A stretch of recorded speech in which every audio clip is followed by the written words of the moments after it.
Josh the RV nerd is wrong and right. Well, let me explain. Welcome to HBRV Lifestyle. They call me the Honey Badger because I give it to you straight about the RV business as always. And there's an article that was written that I'm going to send the link, or I should say attach the link in the description box below, about an article slash video slash something blown out of proportion. And I just want to make a few corrections. Quick disclaimer, Josh is actually my favorite overall YouTuber. He's actually one of my inspirations behind doing this channel. And I truly believe that if he didn't work for the big corporate conglomerate, I believe that the context I'm going to add probably would have already been done.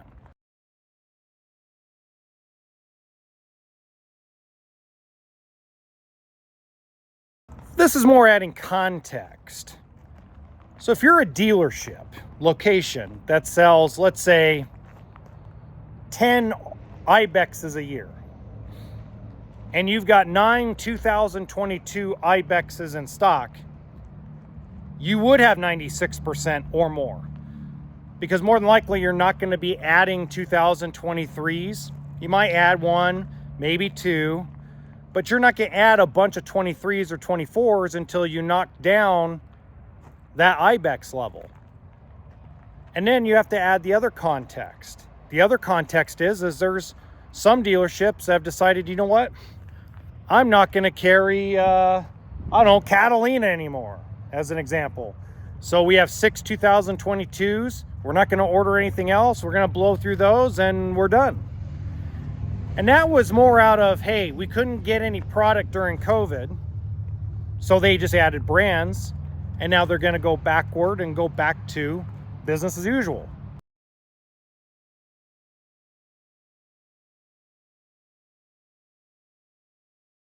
If you ask people that know me, I was extremely pissed off when I originally read this, and now I'm laughing at it because, I mean, why would a guy at a big corporate store say this?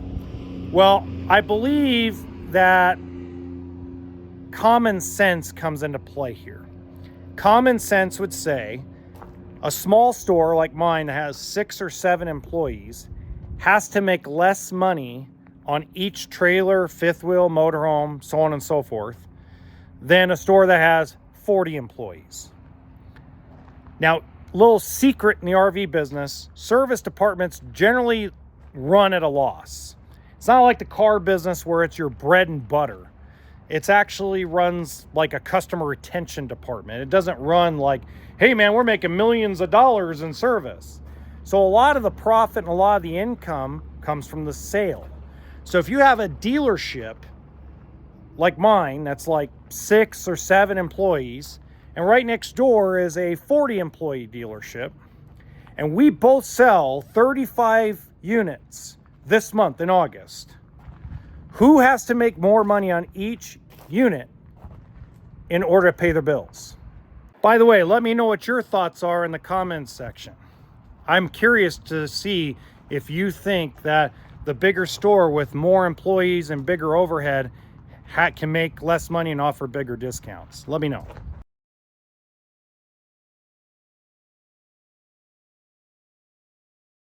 I don't know where this came from.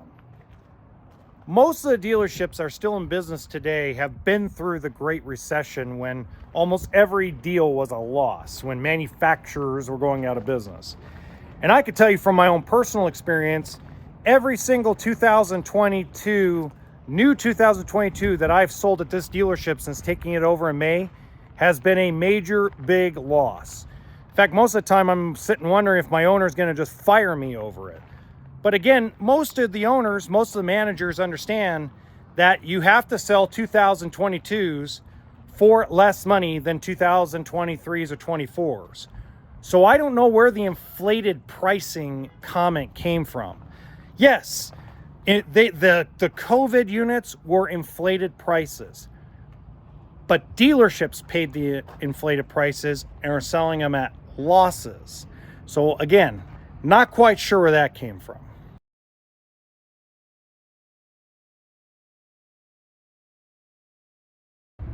This one was very interesting. This is almost feels like shoot yourself in the foot type of comment.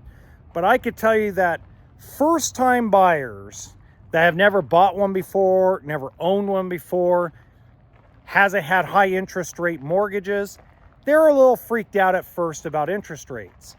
But once they see the payments and they see the prices that dealers are selling stuff for, they realize they're getting a really good deal.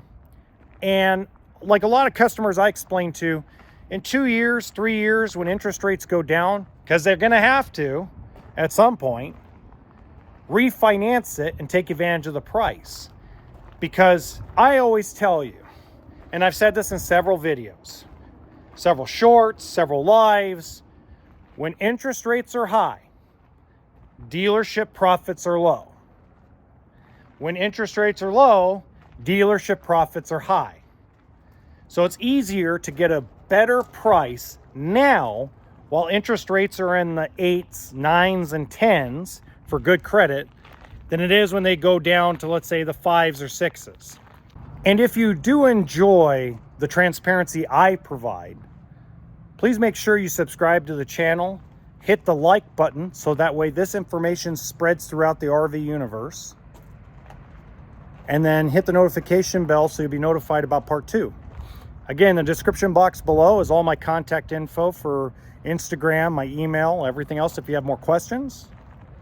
And of course, now I got something very interesting for you, because in the top right-hand corner of this video, you're going to see a playlist of all my basic finance videos for RVs. Especially if you're a first-time buyer, this will be really good information for you.